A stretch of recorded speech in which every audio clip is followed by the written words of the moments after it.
আমি যদি পরবর্তী ২০ মিনিট বা তার কম সময়ের মধ্যে আপনাদের সাথে কোরআন শরীফের একটি আয়াত নিয়ে আলোচনা করতে পারি, আমি মনে করব আমি আমার দায়িত্ব পালন করতে পেরেছি।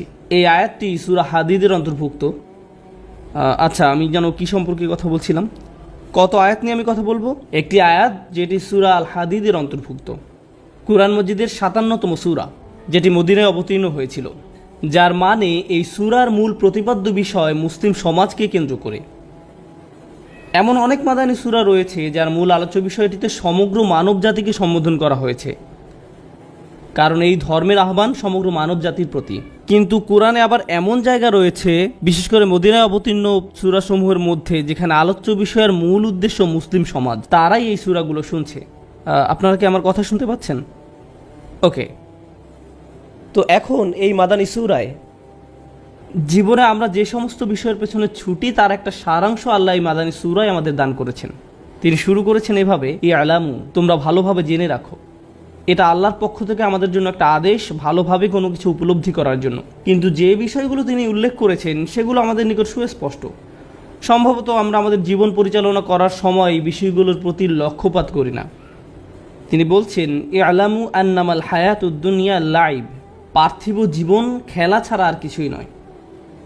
আমি নিজে পিতা হওয়ার পূর্বে এই আয়াতটি ভালোভাবে উপলব্ধি করতে সমর্থ হইনি। বাচ্চারা বড় হওয়ার সাথে সাথে তাদের কিছু প্রয়োজন এবং চাহিদা দেখা দেয়। আমরা সবাই এটা জানি। তখন তাদের কোনো চাহিদা থাকে না, থাকে প্রয়োজন। তাদের দুধ পান করতে হয়, পেশাব পায়খানা করতে হয়, ঘুমাতে হয়, এভাবেই চক্র চলতে থাকে। কিন্তু যখন তারা একটু বড় হতে শুরু করে, তখন বিভিন্ন জিনিস চাওয়া শুরু করে। আমাদের বাচ্চারা যাদের বয়স ৬ মাস, ৯ মাস বা ১ বছর, তারা খেলা করতে চায়। তারা চায় কেউ তাদের কোলে নিক, খেলার ছলে উপর নিচ করুক, কাতুকুতু দিক। তারা শুধু খেয়েই ঘুমিয়ে পড়তে চায় না, তারা বেড়াতে চায়, খেলতে চায়, তারা খেলাধুলা করতে চায়। এই চাহিদাটা প্রকৃতিগতভাবেই বাচ্চার মধ্যে চলে আসে। একবার একটা চমৎকার ঘটনা আমাকে এই আয়াতটির কথা মনে করিয়ে দেয়। আমেরিকায় এমন একটা জায়গা আছে, এখানে উপস্থিত সকল বোন ওই জায়গাটি সম্পর্কে জানেন। মনে হয় যেন মুসলিম বোনদের জন্য সপ্তাহে একবার সেখানে যাওয়া ফরজ। জায়গাটা হলো টার্গেট। তো আমিও আমার ফরজ কাজ সম্পাদনের জন্য বাচ্চাদের নিয়ে টার্গেটে গেলাম। সে সময় আমি আমাদের প্রথম বাচ্চা অলিদের দায়িত্বে ছিলাম। ইমাদ। যাই হোক, আমি প্রায় বাচ্চাদের নাম বলার ক্ষেত্রে ভুল করি, তাই আমি এভাবে ডাকি। ৩ নাম্বার, না ৪ নাম্বার, সরি, এদিকে আসো। যাই হোক, ইমাদের বয়স সে সময় 2 বছর ছিল। আপনি যখন এরকম 2-3 বছরের কোনো বাচ্চাকে নিয়ে দোকানে যান, সে তখন তাক থেকে সব কিছু ফেলে দিতে চায়, কারণ আপনাকে আবার এটা তুলে রাখতে দেখলেই সে এক ধরনের মজা পায়। তাই আমি চেয়েছিলাম তাকে একটু ব্যস্ত রাখতে। তো আমি তাকে খেলনার সেকশনে নিয়ে গেলাম। সেখানে বড় একটা বল ছিল, বলটা তার থেকেও বড় ছিল। তো আমি এটা নিলাম আর তাকে বললাম, তুমি এটা দিয়ে খেলো। সে বলটা নিল, কিক দিল, বলটা একটু সামনে গেল, সেও এগিয়ে গিয়ে বলটাকে আবার কিক দিল। এভাবে বিশাল দোকানটি বল নিয়ে সে চক্কর দিল। আমার জন্য বিষয়টা দারুণ ছিল, আমাকে আর কিছুই করতে হয়নি। সে খেলতে খেলতে পুরো ক্লান্ত হয়ে যাচ্ছিল, ঘর্মাক্ত হয়ে যাচ্ছিল, তার ডায়পার থেকেও সন্দেহজনক গন্ধ ছড়াচ্ছিল। এভাবে খেলতে খেলতে এক সময় ক্লান্ত হয়ে সে বসে গেল আর বড় বড় নিঃশ্বাস ফেলতে লাগলো। তারপরও বলটির দিকে তাকিয়ে রইল, বলটিকে বলছে। তারপর সে আবার উঠে দাঁড়ালো এবং বলটিকে কিক দিল। এমন সময় আমার স্ত্রী সেখানে এসে হাজির হলো এবং তাকে কোলে তুলে নিল। আমাকে বলল, কি করছো তুমি এটা? সে তার মায়ের কোলে যাওয়ার সাথে সাথে ঘুমিয়ে পড়ল, কারণ সে সময় তার নিকট সবচেয়ে গুরুত্বপূর্ণ বিষয় ছিল খেলাধুলা। তারপর আমাদের জীবন পরিক্রমায় অন্য একটি বিষয় এসে যুক্ত হয়। আল্লাহ বলছেন, ইয়ালামু আন্নামাল হায়াতুদ দুনিয়া লাইবুন ওয়া লাহু, তোমরা জেনে রাখো যে দুনিয়ার জীবন হলো ক্রীড়া কৌতুক। এখানে লাহু বলতে এমন জিনিস বোঝায় যা নিয়ে অবসর কাটানো হয়। লাহু বলতে এমন জিনিস বোঝায় যা উপকারী নয়, কিন্তু বিনোদন পাওয়া যায়, যা আপনাকে কাজের কথা ভুলিয়ে দেবে। আমাদের বাচ্চারা যখন আরেকটু বড় হতে শুরু করে, তখন তারা শুধু বেয়াও বা লুকোচুরি খেলার মাঝে সন্তুষ্ট থাকতে চায় না, আপনাকে আরও কিছু যুক্ত করতে হয়। আমরা তাকে বলি বিনোদন। আব্বা, আমাকে একটা গল্প বলেন, আমি কি এই নাটকটা দেখতে পারি, আমি কি এই অনুষ্ঠানটা দেখতে পারি, আমি কি এটা দেখতে পারি, আমি কি ওটা দেখতে পারি, আমি কি ওটা দেখতে পারি, তুমি কি আমাকে একটা গল্প শোনাতে পারো? এর নাম খেলাধুলা নয়, এর নাম কি? এটা বিনোদন।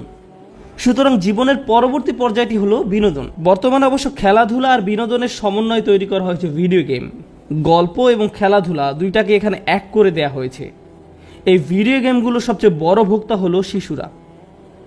আমাদের মুসলিম শিশুদের বড় একটা অংশ এগুলো ব্যবহারকারী, আর এই গেমগুলো তাদের বয়স সীমার অনেক বাইরে। যেমন আপনার 8 বছরের বাচ্চা এসে আপনাকে বলে, আম্মু এই দিয়ে আমাকে গ্র্যান্ড থেফট থেকে অটো কিনে দিতে হবে, যদি আমাকে এই গেমটি কিনে দেন তবে আমি সৎকর্মশীলদের অন্তর্ভুক্ত হয়ে যাব, যদি এটা কিনে দেন তবে আমি প্রতিদিন ফাস্ট হব, ইত্যাদি ইত্যাদি। তাহলে প্রথমে ছিল খেলা, দ্বিতীয়ত ছিল বিনোদন, তারপর আল্লাহ তৃতীয় পর্যায়ের কথা উল্লেখ করেন, ওয়াজিনাতুন, সৌন্দর্য। সৌন্দর্য নিজেই চরম আকাঙ্ক্ষার বস্তু হয়ে দাঁড়ায়।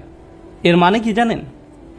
এর মানে হলো আপনি সাবালক হয়েছেন, এর মানে হলো আপনি টিনেজার হয়ে গেছেন, আপনি এখন সম্পূর্ণ আচ্ছন্ন হয়ে পড়েছেন নিজের সৌন্দর্য নিয়ে। আপনার বয়স যখন 9 বা 10 বছর ছিল, আপনার জুতা ম্যাচিং করেছে কি না, আপনার পোশাক কেমন ছিল সেটা নিয়েও কোনো মাথা ব্যথা ছিল না, বা অন্য কারো পোশাকের দিকেও আপনি ভ্রুক্ষেপ করতেন না। এখন আপনি যদি 13 বছর বয়সের কোনো বোন হয়ে থাকেন, আপনি হয়তো 30 মিনিট ধরে আয়নার সামনে দাঁড়িয়ে নিজের হিজাব ঠিক করেন, কিন্তু যদি এক পাশ অন্য পাশ থেকে কিছুটা উঁচু হয়, জোরে জোরে মাথায় থাপ্পড় দিতে থাকেন এটাকে নিচে নামানোর জন্য, কিন্তু এটা নিচে নামছে না। এমন সময় আপনার আম্মু দরজায় নক করে জিজ্ঞেস করেন, সবকিছু ঠিক আছে তো? হ্যাঁ, সবকিছু ঠিক আছে।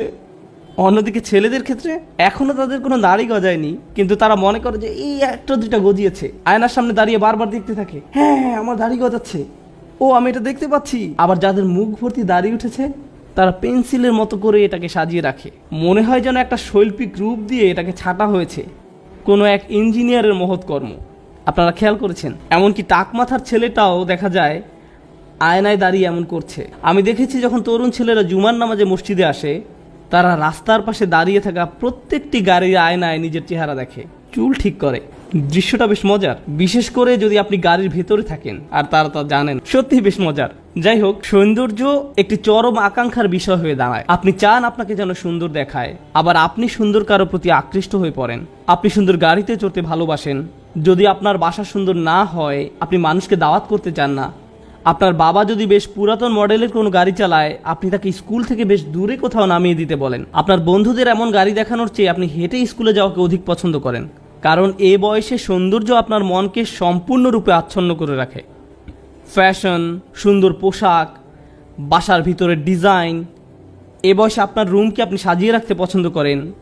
আপনি গাড়ি চান, দেখতে সুন্দর এমন একটা ফোন চান, ভালোভাবে কাজ করুক বা না করুক সেটা কোনো ব্যাপার না, আবার এটার জন্য সুন্দর একটা কাভারও কিনে আনেন। এটাকেই বলা হয় জিনা। এমন একটি বয়স আপনি অতিক্রম করেন। সৌন্দর্যের প্রতি এই চরম আকাঙ্ক্ষাও একসময় হ্রাস পেতে শুরু করে। এক সময় আপনি কলেজে ভর্তি হন, হাই স্কুল জীবন শেষ, এখন আপনি কলেজে বা ভার্সিটিতে। কলেজ ভার্সিটির ছাত্রদের দিকে তাকালে অনেক সময় বাস্তুহারা মানুষের মতো লাগে। চুলগুলো এলোমেলো, ঠিকমতো দাঁত ব্রাশ করে না, কোনো রকম একটা গেঞ্জি আর প্যান্ট পরে ক্লাসে হাজির হয়ে যায়, বিছানা থেকে উঠেই ক্লাসে হাজির হয়। এসব নিয়ে তাদের আসলে কোনো মাথা ব্যথা নেই। তাদের মাথায় সবসময় একটা চিন্তা কাজ করে, কখন পাস করব। তাদের এখন সবচেয়ে বড় মাথা ব্যথার বিষয় হলো জিপিএ, ইন্টার্নশিপ ইত্যাদি। কেন তারা এভাবে চিন্তা করে? কারণ নতুন একটা আকাঙ্ক্ষার আবির্ভাব ঘটেছে। আর আমি বলছি না যে পূর্বের আকাঙ্ক্ষাগুলো হারিয়ে গেছে। পূর্বের আকাঙ্ক্ষাগুলো কী ছিল ক্রমানুসারে কি বলতে পারবেন? 1 নম্বর খেলা করা, 2 নম্বরটা কী ছিল? বিনোদন, 3 নম্বরটা কী ছিল? সৌন্দর্য। এখন শুনুন 4 নম্বরটা, ভাব দেখানো, অতাফাখুরুম বাইনাকুম, পারস্পরিক অহমিকা। আপনার মূল্য অন্যের কাছে উপস্থাপন করতে চান। কেউ হয়তো এসে আপনাকে জিজ্ঞেস করছে যে সমাবেশের জায়গাটা কোন দিকে, আপনি তখন এভাবে বলেন, হ্যাঁ আমি এনওয়াইতে পড়ি, আমি শুধু ডিরেকশনটি জানতে চাচ্ছি, আমি আসলে মেডিকেল কলেজে পড়ি। আপনার মেডিকেল কলেজে পড়া নিয়ে কেউ কেয়ার করে না। আপনি হয়তো ওলমার্ট বা কোনো নামকরা প্রতিষ্ঠানে চাকরি পেয়েছেন, আর তারা আপনাকে একটি ব্যাজ দিয়েছে, আপনি এটা জামার উপরে সবসময় ঝুলিয়ে রাখেন। আপনি এমনভাবে রাখেন যেন মানুষ দেখতে পায়, ও তুমি ওখানে চাকরি পেয়েছো? হ্যাঁ, তারা আমাকে পার্কিং লটেও জায়গা দিয়েছে, এই যে আমি ছবি তুলে রেখেছি, দেখুন। আপনি মানুষকে দেখাতে চান যে আপনি কি অর্জন করেছেন। যখন লোকজন ভার্সিটি থেকে পাশ করে বের হয় তখন তারা কি পায়? সার্টিফিকেট। এই সার্টিফিকেট তারা ড্রয়ারে রেখে দেয় নাকি ওয়ালে ঝুলিয়ে রাখে? একটা ফ্রেমে আটকিয়ে ওয়ালে ঝুলিয়ে রাখে। এটা আপনার গর্ব। আপনি মানুষকে দেখাতে চান জীবনে কি অর্জন করেছেন। মানুষ বিখ্যাত কারোর সাথে ছবি তুললে অন্যদের সেটা দেখাতে চায়, এই দেখো আমি কার সাথে। সত্যি বলতে এই কনভেনশনে মাঝে মাঝে আমার নিজেকে স্ট্যাচুর মতো মনে হয়। মানুষ এসে এভাবে বলে, ভাই এদিকে আসেন তো, আপনার সাথে একটা ছবি তুলতে হবে। লোকটা এমনকি সালামও দেয় না, রাগত স্বরে বলে, আমার একটা ছবি তুলতে হবে। আমি ভয় পেয়ে যাই আর বলি, ঠিক আছে ঠিক আছে, ছবি তুলুন, আমাকে আবার মারতে যাবেন না। যাই হোক, জীবনের এই পর্যায়ে এসে আপনি মানুষকে দেখাতে চান আপনি কোন নামকরা ভার্সিটিতে পড়েন, কোন জায়গা থেকে গ্রাজুয়েট হয়েছেন, কি চাকরি করছেন, আপনার প্রথম অ্যাপার্টমেন্ট, প্রথম গাড়ি। অনেকে গাড়ি কিনে মানুষকে দেখানোর জন্য। আপনার ভেতরে একটা অদম্য ইচ্ছা কাজ করে, আল্লাহ আমাদের ভিতরে এটা দিয়েছেন। বিশেষ করে তরুণরা, তারা যখন পরিবারের ক্ষুদ্র পরিসর থেকে বের হয়ে পৃথিবীতে বিচরণ করতে শুরু করে, তারা সবাইকে দেখাতে চায় যে তারা এখন বড় হয়ে গেছে এবং নিজের মতো করে জীবনযাপন করছে। তাদের আলোচনায় অ্যাপার্টমেন্টের ব্যাপারটা চলে আসে, কেউ যদি জিজ্ঞেস নাও করে তবুও, কারণ তারা আসলে গর্বিত যে এখন তারা নিজেদের মতো করে বসবাস করে, অথবা তারা খুবই গর্বিত যে তারা জীবনের প্রথম গাড়িটি কিনেছে। তাদের কথাবার্তায় বারবার এই গাড়ির ব্যাপারটি উঠে আসে, যদিও কেউ হয়তো বিষয়টিতে আগ্রহী না। সুতরাং এই তাফাখুরুম বাইনাকুম এখন জীবনের পর্যায়গুলোর মাঝে যুক্ত হয়েছে। আপনি এখনও গেমস পছন্দ করেন, বিনোদন পছন্দ করেন এবং অন্যদের কাছে নিজেকে আকর্ষণীয় করে উপস্থাপন করতে চান। তার উপর এখন আপনি নিজের কৃতিত্ব অন্যের কাছে জাহির করতে চান। এই পর্যায়টিও একসময় গত হয়ে যায়। আপনি বিয়ে করেন, সন্তান-সন্ততি জন্মলাভ করে। এখানে কতজনের বাচ্চা কাচ্চা আছে? তাহলে তো আপনারা জানেন আমি কি নিয়ে কথা বলছি। এখন আপনার সার্বক্ষণিক চিন্তাভাবনা আপনার ছেলে মেয়েদেরকে নিয়ে, সারাক্ষণ এটা নিয়েই চিন্তিত থাকেন। তাদের কি প্রয়োজন, আমাদের আগামীকালের সকালের নাস্তা কেনা হয়েছে কিনা, স্কুলের ইউনিফর্ম কি রেডি আছে, গ্রীষ্মকালীন ছুটি কখন শুরু হবে, এই ছোট অ্যাপার্টমেন্টে আর আমরা থাকতে পারছি না, আমাদের বড় কোনো বাসায় উঠতে হবে, কারণ এতজন ছেলে মেয়ের জন্য এখন আর এখানে জায়গা হচ্ছে না। জামা কাপড়, প্রতিনিয়ত জুতার সাইজ বড় হয়ে যাচ্ছে, বড় বোনের ব্যবহৃত পিঙ্ক কালারের জুতা ছোট বোন আর ব্যবহার করতে চায় না, ইত্যাদি ইত্যাদি। তাই আপনাকে এখন নতুন জুতা কিনতে হবে। ফলে এখন আপনি টাকা উপার্জন নিয়ে খুবই উদ্বিগ্ন থাকেন, আপনার নিজের জন্য এবং ছেলে মেয়েদের ভবিষ্যতের সেভিং নিয়ে আপনি সর্বদা চিন্তামগ্ন থাকেন। আপনার মোবাইলের অ্যাপ থেকে আপনি প্রতিনিয়ত কয়েক ঘন্টা পর পর অ্যাকাউন্ট চেক করতে থাকেন। টাকাগুলো কি এখনো আছে? আবার চেক করে দেখি, আচ্ছা এখনো আছে। হায় হায়, গ্যাস কোম্পানি অটোমেটিকভাবে বিল কেটে নিয়ে গেছে। আর এভাবে যতবার অ্যাকাউন্টে মাইনাস দেখেন ততবার আপনার অন্তর পুড়ে যায়, আপনি বুকে হাত দিয়ে বসে পড়েন। আল্লাহ বলেন, ওয়া তাকাসুরুন ফিল আমওয়ালি ওয়াল আওলাদ, ধন সম্পদ ও সন্তান সন্ততিতে আধিক্যের প্রতিযোগিতা মাত্র। প্রসঙ্গত আপনি যখন জীবনের এই পর্যায়ে আসবেন, যে সময়ে আপনি টাকা পয়সা উপার্জন, সেভিংস, অবসরের প্ল্যান ইত্যাদি নিয়ে উদ্বিগ্ন থাকেন, অথবা আপনার ছেলে মেয়েদেরকে কলেজের খরচ নিয়ে চিন্তিত থাকেন। তরুণরা যারা এখনো জীবনের প্রাথমিক পর্যায়গুলোতে আছো, আর প্রাথমিক পর্যায়গুলো কি? খেলাধুলা, বিনোদন। তাদেরকে যদি আপনি টাকা জমানো নিয়ে প্রশ্ন করেন, তারা বলে আমি কখনোই আমার বাবা মায়ের মতো হব না, আমি বাসা বাড়ি নিয়ে কেয়ার করি না। ওকে, 20 বছর পর আমার সাথে এই ব্যাপারে আলাপ করবেন, আপনিও সেই একই পথের মধ্য দিয়ে যাবেন। আপনার পূর্বে হাজার হাজার লক্ষ লক্ষ মানুষ একই কালচক্রের মধ্য দিয়ে গত হয়েছেন। আমরা মনে করি যেসব জিনিস আমাদের সুখী করবে তার একটি সারাংশ আল্লাহ এই আয়াতে তুলে ধরেছেন।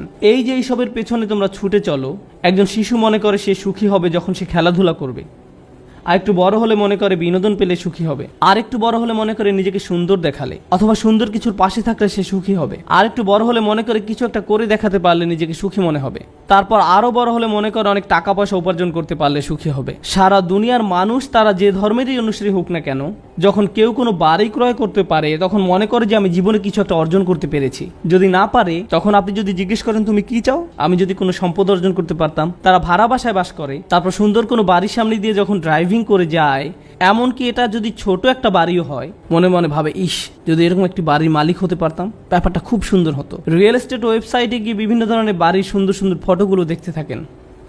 আপনি হয়তো ভাবছেন 3-4 বছর পর অন্য কোনো শহরে যাবেন, কিন্তু আপনি এখন থেকেই ওই শহরের বিভিন্ন বাড়ির ছবি দেখতে শুরু করেন। বউকে ডেকে বলেন, এই দেখো দেখো, এই বাড়ির বেডরুমটা দেখো, এই বাড়ির বাইরের অংশটা দেখো। আর আপনি নিজেকে থামিয়ে রাখতে পারেন না। আল্লাহ আমাদের ভেতরে এটা দিয়েছেন। এটা হলো আয়াতের অর্ধেক। ব্যাপারটা ভালো, কারণ আমিও আমার নির্ধারিত সময়ের অর্ধেক পর্যন্ত এসেছি। এটা হলো আয়াতের অর্ধাংশ। এই দুনিয়ায় আমি আপনি যে সব কিছুর পেছনে ছুটে চলি, এই অর্ধাংশে আল্লাহ তার একটা সারাংশ তুলে ধরেছেন। দ্বিতীয় অংশে আল্লাহ এই বিষয়গুলোকে একটা কিছুর সাথে তুলনা করেছেন। আমি আশা করছি আপনারা গভীর মনোযোগ দিয়ে শুনবেন। আমি আশা করছি আপনারা শেষ অংশটুকু মনোযোগ দিয়ে শুনবেন, কারণ সুখের সন্ধানে ছুটে চলা এই বিষয়গুলোর জন্য এই অংশেই রয়েছে আল্লাহর পক্ষ থেকে হেদায়েত বা পথ নির্দেশনা। আল্লাহ বলছেন, কামাসালিল গাইসি আজাবাল কুফারা নাবাতুহু। দুনিয়ার উপমা হলো বৃষ্টির মতো। আরবিতে বৃষ্টির জন্য যে শব্দটি ব্যবহৃত হয় তা হলো মাতার, কিন্তু গাইস শব্দের অর্থ হলো পরিমাণ মতো বৃষ্টি। এত বেশি নয় যার ফলে জমিনে বন্যা সৃষ্টি হয়, আবার এত কমও নয় যার কারণে জমিনে গাছ জন্মাবে না। একেবারে পরিমাণ মতো বৃষ্টি। আর এই ধরনের বৃষ্টিকে বলা হয় গাইস। এই জন্য যখন আমরা আল্লাহর কাছে বৃষ্টির জন্য দোয়া করি, আমরা সালাতুল ইস্তিগফার আদায় করি, কারণ আমরা যেমন তেমন বৃষ্টির জন্য দোয়া করছি না, আমরা দোয়া করছি গাইসের জন্য। আমরা পরিমাণ মতো বৃষ্টির জন্য দোয়া করছি, কারণ খারাপ বৃষ্টির কারণে মানুষ মারা যেতে পারে, বন্যা হয়ে যেতে পারে, এই বন্যা আপনাকে মেরে ফেলতে পারে, আল্লাহ আকাশ থেকে পাথর বৃষ্টিও বর্ষণ করতে পারেন। তাই আপনি গাইস চাইবেন যে বৃষ্টি প্রাণের সঞ্চার করে। তো আল্লাহ বলছেন, দুনিয়ার যেসব কিছুর পেছনে তোমরা ছুটে চলো তার উপমা হলো পরিমাণ মতো বৃষ্টির মতো। আজাবাল কুফার আনাবাতু, যে কৃষক জমিনে বীজ বপন করে সে এই বৃষ্টি দেখে দারুণ খুশি, কারণ এই বৃষ্টির ফলে তার জমিনে ফসল ফলবে। এই উপমায় একটা সুন্দর চিত্র অঙ্কন করা হয়েছে। কৃষকের জন্য আরবিতে যে শব্দটি ব্যবহার করা হয় তা হলো কুফার। এখন আমরা সাধারণভাবে কাফের শব্দের একটা অর্থ জানি। কাফের শব্দের অর্থ কি? অবিশ্বাসী। কিন্তু এই আয়াতে কাফের শব্দের অর্থ এটা নয়। সূরা হাদীদের এই আয়াতে কুফার শব্দের অর্থ হলো যে জমিনে বীজ লুকিয়ে রাখে। এই কুফার শব্দের শাব্দিক অর্থ, একজন অবিশ্বাসীকে এই জন্য কাফের বলা হয় কারণ সে সত্যকে লুকিয়ে রাখে, এই জন্যই তাকে কাফের বলা হয়। যাই হোক, একজন কৃষককে সারা বছর ধরে অনেক পরিশ্রম করতে হয়। সর্বপ্রথম কোন কাজটা তাদেরকে করতে হয়? বীজ বপন করতে হয়, এটাই প্রথম কাজ। তারপর তাদেরকে জমিনের মাটি ঠিক করতে হয়, পানি দিতে হয়, কীটনাশক ব্যবহার করতে হয় এবং নিশ্চিত করতে হয় যেন জমিনে যথেষ্ট সূর্যের আলো পড়ে। এই সব কিছু তাদের করতে হয়। কিন্তু সর্বপ্রথম তাদের যা করতে হয় এবং সবচেয়ে পরিশ্রমের যে কাজটি তাদের করতে হয় তা হলো বীজ বপন করা, যখন তারা কুফফার থাকে। আল্লাহ এই পর্যায়টিকে উল্লেখ করেছেন কারণ এটাই সবচেয়ে পরিশ্রমের কাজ। আর এই সময় কৃষক তার পরিশ্রমের কোনো ফলাফল দেখতে পান না। তিনি জানেন না এই বীজ থেকে আসলে চারা গজাবে কিনা, অথবা পোকামাকড় এই বীজটা খেয়ে ফেলবে কিনা। তিনি জানেন না বৃষ্টি হবে কিনা। তিনি কিছুই পূর্ব থেকে জানেন না। আর বিষয়টা আমাদের মতো নয়। আমি প্রায় এই উদাহরণটা দিয়ে থাকি। আপনি যদি কোনো চাকরি করে থাকেন তাহলে আপনি মাসে একবার বা দুইবার বেতন পেয়ে থাকেন, কেউ কেউ অথবা প্রতি সপ্তাহে বেতন পেয়ে থাকেন। কৃষক কতবার বেতন পায়? বছরে একবার। তাকে সারা বছর পরিশ্রম করতে হয়, তারপর সম্ভবত বছর শেষে তার পরিশ্রমের ফলাফল পাবে। তাকে পরিশ্রম ঠিকই করতে হবে, কিন্তু ফসল পেতেও পারে আবার নাও পেতে পারে। এখন লোকটি সপ্তাহের পর সপ্তাহ জুড়ে পরিশ্রম করে যায়, তারপর একদিন ঘুম থেকে জেগে উঠে দেখে ফসলের জন্য পরিমাণ মতো বৃষ্টি হয়েছে। সে কি তখন খুশি হবে? হ্যাঁ, সে খুশি হবে। এক সময় সে দেখতে পায় বীজ থেকে চারা গাছ গজিয়েছে, গাছগুলো এখনো বড় হয়নি। যখন পরিপক্ক হবে তখন হয়তো সেগুলো উচ্চতায় তাকেও ছাড়িয়ে যাবে, কিন্তু এখন সেগুলো সবেমাত্র গজিয়েছে আর তাতেই সে অত্যন্ত খুশি। তারপর আল্লাহ বলেন সুম্মা ইয়াহিজু, তারপর তা পেকে যায়। আমি আপনাদের বলছিলাম যখন পরিপক্কতা লাভ করে তখন সেই গাছগুলো উচ্চতায় তাকেও ছাড়িয়ে যায়।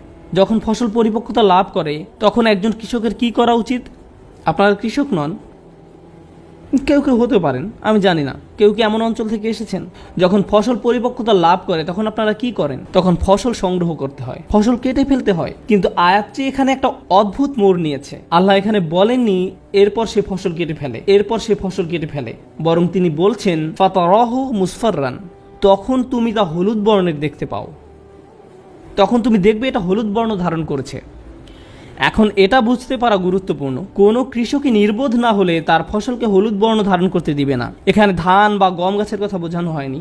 সবুজ থাকা অবস্থায় সেটা কেটে ফেলবে। যখন এটা ফ্রেশ থাকে, হলুদ বর্ণ ধারণ করা মানে গাছ মরে গেছে বা মরে যাওয়ার পথে আছে। তারপর আল্লাহ বলেন সুম্মা ইয়াকুনু হুতামান, এরপর তা হুতাম বা খড়কুটা হয়ে যায়। হুতাম হলো যা জমিনে খড়কুটা হয়ে পড়ে থাকে, যার প্রতি আমাদের কোনো মনোযোগ নেই। হেঁটে যাওয়ার সময় আপনার পায়ের নিচে পড়লে খটাস করে শব্দ হয়, কিন্তু আপনি এর প্রতি গুরুত্ব দেন না। যেমন শুকনো পাতা আপনার পায়ের নিচে পড়লে আপনি এভাবে বলেন না, ওহ আমি দুঃখিত, খেয়াল করিনি। আপনি এভাবে বলেন না, কারণ এটা শুধু অর্থহীন আবর্জনা। হুতাম শব্দের শাব্দিক অর্থ হলো যা আপনার পায়ের নিচে পড়ে, যার প্রতি আপনি কোনো গুরুত্বই প্রদান করেন না। এই উদাহরণটি দেওয়া হয়েছে যেন আমরা আমাদের জীবনটাকে উপলব্ধি করতে পারি। আমি এখনও এই উদাহরণটি ব্যাখ্যা করিনি, শুধু এটা বর্ণনা করলাম। ও আমার হাতে মাত্র 50 সেকেন্ড সময় আছে, আমি কি আরো 5 মিনিট সময় পেতে পারি? এটা ইমাম সিরাজ হাজের 5 মিনিটের মতো হবে না। প্রথম আকাঙ্ক্ষাটি কি ছিল? খেলা করা। কোনো খেলনা নিয়ে খেলা করার পূর্বে আপনি আপনার সন্তানকে খেলনার দোকানে নিয়ে গেলেন। ব্যাপারটা খারাপ হয়তো, তবু আপনি নিয়ে গেলেন। সে খেলনার দোকানের শেলফে রাখা খেলনাগুলোর দিকে চোখ বড় বড় করে তাকিয়ে থাকে। আপনি যদি তাকে অন্যদিকে নিয়ে যান তবুও সে তার মাথা সেই খেলনার দিকেই ফিরিয়ে রাখে। আপনার হাত থেকে ছুটে যেতে চায়। সে ইতিমধ্যেই ভাবতে শুরু করে দিয়েছে সে কিভাবে ওই খেলনা ধরে রেখেছে, ওইটা নিয়ে খেলছে, তার মুখ ঘষছে আর সব মজার মজার কত কী করছে। সে ইতিমধ্যে এটা কল্পনা করা শুরু করেছে। তাই সে আপনার কাছে বায়না ধরেছে, আম্মু প্লিজ ওইটা, প্লিজ আম্মু ওইটা আমাকে কিনে দাও প্লিজ। তাই আপনি খেলনাটি কিনে ব্যাগে রাখেন আর তাকে বলেন বাসায় যাওয়ার আগে এটা বের করতে পারবে না। সে গাড়ির পেছনের সিটে বসে খেলনার ব্যাগটি হাতে ধরে রাখে আর বারবার ব্যাগের মুখটা একটু একটু ফাঁকা করে খেলনা আছে কিনা দেখে। তারপর এক সময় বের করে আনে। না আমি বলেছি এখন না, কিন্তু তবুও তার প্রত্যাশার কোনো কমতি নেই। ভাবতে থাকে ও এটা দিয়ে খেলতে পারলেই চরম মজা হবে। আপনার বাচ্চাকে একটা খেলনার ব্যাগ দিয়ে রাখুন যেটা এখনো খোলা হয়নি, তারপর ব্যাপারটা ভিডিও করুন। অনেকক্ষণ যাবত তাকে এটা খুলতে দিবেন না, কারণ সেই সময়টুকু ওই খেলনার সাথে তার কাটানোর সবচেয়ে সেরা সময়। এটা ঠিক ওই কৃষকের মতো যে চরম চিন্তায় মশগুল থাকে, বৃষ্টি হবে তো, বৃষ্টি হবে তো, বৃষ্টি হবে তো। আর যখনই বৃষ্টি আসে সে চরম খুশি হয়ে যায়। যদিও এখনো ফসল বের হয়নি, যদিও এখনো গাছগুলো পরিপক্কতা লাভ করেনি, তারপরেও সে দারুণ খুশি। সে ভাবতে শুরু করে দেয়, আমি অনেক ফসল পাবো, বিক্রি করে অনেক টাকা পাবো। তো বাচ্চাটি চরম উত্তেজিত। অবশেষে সে বক্সটি খুলে খেলনাটি বের করে আনলো। সেটা নিয়ে ধরুন 3 ঘন্টা খেলা করলো, 3 ঘন্টা খেলা করলো। এরপর আপনি খেলনাটি কোথায় পাবেন? তোমার খেলনাটি কোথায়? জানি না তো।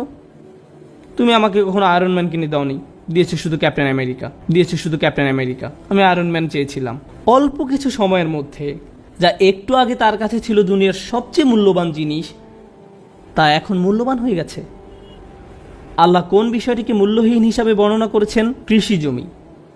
খেলনাটার জন্য সে এত লালায়িত ছিল, যখন সে পেল ভালোভাবে এটা থেকে উপকারও নেয়নি। কিছু সময়ের মধ্যেই তার কাছে এটা মূল্যহীন। আপনার বাচ্চা গ্র্যান্ড থেফট অটোর জন্য আপনার কাছে কান্নাকাটি করছিল, সেটার জন্য তাহাজ্জুদ পড়েছিল, সে রমজানের 27 তারিখে মসজিদেও গিয়েছিল আর দোয়া করেছিল, ইয়া আল্লাহ আমার এই গেমটা দরকার, আমি প্রতিজ্ঞা করছি 1 সপ্তাহের মধ্যে শেষ করে ফেলবো, আমি সব লেভেল শেষ করব, আমি ওয়াদা করছি। অবশেষে সে গেমটা পেলো, সে পুরো গেমটা খেলা শেষ করলো। তারপর একদিন আপনি রান্নাঘরে আপনার পায়ের নিচে একটা সিঁড়ি পড়ে থাকতে দেখলেন। এই সিঁড়িটা এখানে কোত্থেকে এলো? আমি তো তোমাকে এটা কিনে দিয়েছিলাম। এটা তেমন ভালো লাগেনি, আগেরটা এর চেয়ে ভালো ছিল। বিনোদনের ক্ষেত্রেও এমন ঘটতে দেখা যায়। নতুন মুভি আসলে সিনেমা হলের সামনে বিশাল লাইন দেখা যায়, যেটা হজের ভিসার লাইনে দাঁড়ানোর চেয়েও লম্বা লাইন হয়। মুভিটা দেখার জন্য মানুষ বাইরে অপেক্ষা করতে থাকে। আমার মনে আছে আগের দিন স্টার ওয়ার মুভি মুক্তি পাওয়ার দিনে মানুষকে দেখতাম রেড আই ড্রেস পরে মুভি দেখতে আসতো। মনে হয় যেন ইহরামের কাপড় পরে অপেক্ষা করছে কখন জান্নাতের গেট খোলা হবে। যাই হোক, তারপর তারা সিনেমা হলে ঢুকে মুভিটা দেখে এবং বলে নিম্নমানের স্পেশাল এফেক্ট দেয়া। আমার গল্পটা অত ভালো লাগেনি। আপনি এর জন্য এত লালায়িত ছিলেন, অল্প সময়ের মধ্যেই এটা আপনার নিকট মূল্যহীন হয়ে গেল। আবার আমাদের মাঝে অনেকেই এমন আছে যারা গাড়ির জন্য তীব্র আকাঙ্ক্ষা পোষণ করে। হয়তো আপনি ইয়াকুরা NSX গাড়ির মালিক হতে চান, আমি জানি না। এরপর এক সময় আপনি গাড়িটি কিনলেন, কি মজা। আপনার ভার্সিটির সামনে দিয়ে যাওয়ার সময় একটু স্লো মোশনে চালান, কার ওয়াশের কাছে একটু বেশি আসা যাওয়া করেন। তারপর পরের বছর নতুন মডেলের গাড়ি বাজারে আসলো, এখন হঠাৎ করে আপনি গাড়ি হেডলাইট একটু নিচু করে রাখেন। গাড়িটি এখন খুব কুৎসিত মনে হয়, এটি এখন আর রাস্তায় চলাচলের যোগ্য নয়। গাড়ির ভিতর থাকলে নিজের উপর খুব রাগ হয়, এটি এখন মূল্যহীন আপনার কাছে। বাসায় বড়দের ক্ষেত্রেও এমন হয়। হ্যাঁ, মাত্র 15 সেকেন্ড বাকি আছে আমার। তারা বাড়ি কিনে বাসায় নতুন কেউ আসলে তাকে পুরো বাড়ি ঘুরে দেখায়, তাকে দেখায় এটা বয়লার রুম, এই হলো আমাদের বাথরুম, এই হলো ফার্স্ট বাথরুম। কেউ আপনার বাথরুম দেখতে চায় না, যদি না যাই হোক, কেউ আপনার বাথরুম দেখতে চায় না, তবু আপনি তাকে বাড়ির সব কিছু দেখাতে চান, কারণ এটা নতুন বাড়ি। 2 বছর পর, 3 বছর পর কেউ একজন আপনাকে তাদের নতুন বাড়ি উদযাপন করার উৎসবে দাওয়াত দিল। ওই বাড়ির আশপাশ খুব সুন্দর, বাড়িটাও বেশ বড়, নতুন বাড়ি, তাদের বাথরুমও আপনার বাথরুমের চেয়েও সুন্দর। এর ফলে কি হয়? হায় আল্লাহ, আপনার বাড়িটা ঠিক হলুদ বর্ণ ধারণ করেছে। বুঝতে পেরেছেন আমি কি বলতে চাচ্ছি? খেলনা হলুদ বর্ণ ধারণ করে, গাড়ি হলুদ বর্ণ ধারণ করে, আবার কারো কারো বিয়েও হলুদ বর্ণ ধারণ করে। বিয়ের প্রথম দিন আপনার স্ত্রীকে দেখার জন্য কেমন উৎসুক হয়ে থাকেন, এখন তার অতীতের সব কথা মনে পড়ছে। শান্ত হন প্লিজ। 10 বছর পার হয়ে যায়, আপনি বাসায় আসলেন। কাজ থেকে বাসায় আসার পর যখন দেখেছিলেন, আপনি তার দিকে তাকালেন আর সেও আপনার দিকে তাকালো। আর এটা কি ঠিক বিয়ের প্রথম দিনের মতোই সুন্দর, তাই না? আমি প্রায় গল্পটা বলি। আপনি নতুন বিয়ে করেছেন, না সেরকম নয়, কিছু একটা হলুদ বর্ণ ধারণ করেছে। আমি প্রায় গল্পটা বলি। আপনি নতুন বিয়ে করেছেন, রাস্তা দিয়ে আপনার স্ত্রীকে নিয়ে যাচ্ছেন, হঠাৎ করে তিনি হোঁচট খেয়ে পড়ে গেলেন। ব্র্যান্ড নিউ ওয়াইফ, তিনি পড়ে গেছেন। আমি কখনই তোমার এমন কিছু হতে দেবো না। তারপর 10 বছর পার হয়ে যায়, আপনার স্ত্রীকে নিয়ে আবার সেই একই রাস্তা দিয়ে হেঁটে যাচ্ছেন এবং আপনার স্ত্রী আবার হোঁচট খেয়ে পড়ে গেলেন, কিন্তু আপনি হাঁটতেই থাকেন। আপনি আপনার হাঁটা অব্যাহত রেখে মুখ ঘুরে বলেন, নিজে নিজে উঠে পড়ো, কি সমস্যা তোমার? তোমাকে নিয়ে কি একটু রাস্তায় বেরোনো যাবে না? কি সমস্যা তোমার? যাই হোক, বিয়েও হলুদ বর্ণ ধারণ করে। আল্লাহ আমাদের বলছেন, দুনিয়াতে আমরা যেসব বিষয়ের জন্য এত আকাঙ্ক্ষা প্রকাশ করি, একসময় তার প্রতি আগ্রহ হারিয়ে ফেলব। তারপর এই আয়াতের উপসংহারে তিনি বলছেন, অফিল আখিরাতে আযাবুন শাদীদ ওয়া মাগফিরাতুম মিনাল্লাহি ওয়া রিদওয়ান। আর পরকালে আছে কঠিন শাস্তি এবং আল্লাহর ক্ষমা ও সন্তুষ্টি। পরকালের শাস্তি এমন এক জিনিস যাতে আপনি কখনো অভ্যস্ত হয়ে যাবেন না। জাহান্নামের শাস্তি এমন নয় যে বারবার শাস্তি পাওয়ার দরুন একসময় তাতে অভ্যস্ত হয়ে যাবেন। এই দুনিয়ার আনন্দ এমনকি শাস্তি তো আপনি হয়তো একসময় অভ্যস্ত হয়ে যেতে পারেন, কিন্তু জাহান্নামের শাস্তিতে কেউ কখনো অভ্যস্ত হয়ে যাবে না। এবং তারপর তিনি বলেন ও মাগফিরাতুম মিনাল্লাহ, এবং আল্লাহর ক্ষমা, অর্থাৎ এটা চিরস্থায়ী। এবং সবশেষে বলছেন ওয়ারিদওয়ান, ও সন্তুষ্টি। তার অসাধারণ আলংকারিক বর্ণনা ভঙ্গির কারণে তিনি বলেননি ওয়ারিদওয়ান মিনাল্লাহ, তিনি শুধু বলছেন ওয়ারিদওয়ান, যার মানে হলো অবিশ্বাস্য সন্তুষ্টি। অবশেষে আপনি পুরোপুরি সন্তুষ্ট হয়ে যাবেন আর আপনার পরবর্তী জিনিসের জন্য উৎসুক হয়ে থাকবেন না। এই দুনিয়ায় যদি আপনি আয়রন ম্যান পান, সুপারম্যান বা যে মুভি দেখেন না কেন, হল থেকে বের হয়ে এসেই পরবর্তীটার জন্য আপনি মুখিয়ে থাকেন। সরি, স্ক্রিনে লাল কালিতে বলা হয়েছে আপনার সময় শেষ, প্লিজ থামুন। এটা শেষ পর্যন্ত ইমাম সিরাজ ওয়াজের 5 মিনিটের মতোই হয়ে গেল। আমি তাকে খুব ভালোবাসি তো তাই তার অনুসরণ করি। যাই হোক, ও মাগফিরাতুম মিনাল্লাহি ওয়া রিদওয়ান, আপনি অবশেষে সন্তুষ্ট হয়ে যাবেন। আমরা শেষ পর্যন্ত জান্নাতে গিয়ে প্রশান্ত হয়ে যাব। আপনি এই জীবনে কখনো পরিপূর্ণ শান্তি পাবেন না। এখানে আমরা সব সময় পরবর্তী চমকের জন্য অপেক্ষা করতে থাকব, যতক্ষণ না মাটি দিয়ে আমাদের পাকস্থলী পূর্ণ করা হবে। তাই আল্লাহ বলেন ওমাল হায়াতুদ দুনিয়া ইল্লা মাতাউল গুরুর। এই একটি আয়াত, সূরা হাদীদের এই একটি আয়াতে পার্থিব জীবনকে সংজ্ঞায়িত করা হয়েছে। পার্থিব জীবন প্রতারণার উপকরণ বই কিছুই নয়। মানুষ মনে করে এই জিনিস পেলে তারা সুখ খুঁজে পাবে। মানুষ মনে করে তারা তাদের বিশাল প্রাসাদোপম বাড়িকে খুব পছন্দ করে, কিন্তু তার 90 বছর বয়সের সময় যখন তার সন্তান সেই বাড়ি ছেড়ে চলে যায়, তখন সেই বাড়িই তার জন্য আযাবে পরিণত হয়। এই বাড়ি আর তাদেরকে আনন্দ দেয় না। কোনো যুবক সেই বাড়িতে গেলে ভাবে, ইস, আমি যদি এই বাড়িতে বসবাস করতে পারতাম। আর বৃদ্ধ মনে করে, আমি যদি এটা থেকে কোনোভাবে মুক্তি পেতাম, আমি এখানে থাকতে চাই না। সুবহানাল্লাহ। আল্লাহ আমাদেরকে সত্যিকারের সুখ এবং আনন্দ কি তা উপলব্ধি করা তৌফিক দান করুন, আর তার উপর সত্যিকারের বিশ্বাস এবং প্রত্যাশা নিয়ে সেই উপলব্ধিকে কাজে পরিণত করা তৌফিক দান করুন। বারাকাল্লাহু লি ওয়া লাকুম। ওয়াসসালামু আলাইকুম ওয়া রাহমাতুল্লাহি ওয়া বারাকাতুহু।